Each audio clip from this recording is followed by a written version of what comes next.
Don't argue about eating boiled. Today we will share a new way of eating that you have never eaten before. Very delicious. First prepare the noodles, then boil the water in a pot with a spoon. Add some brine and cook the noodles in this way. The noodles are extra chewy. After cooking, we put them in cold water and throw them into the beams. Then we take it out and control the water. Then we cut sliced potatoes, sliced carrots, and then sliced onions are put into 2 bowls.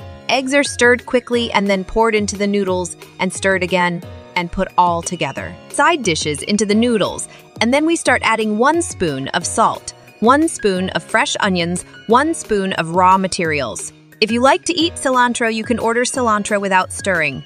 Stir well again, then add 2 tablespoons of flour and stir quickly to combine. Stir from the video below. The adjusted starch is formed again. Beat it flat and sprinkle with black and white seeds. It's still in the same sentence. Follow me and you can find me when you're cooking. Thank you.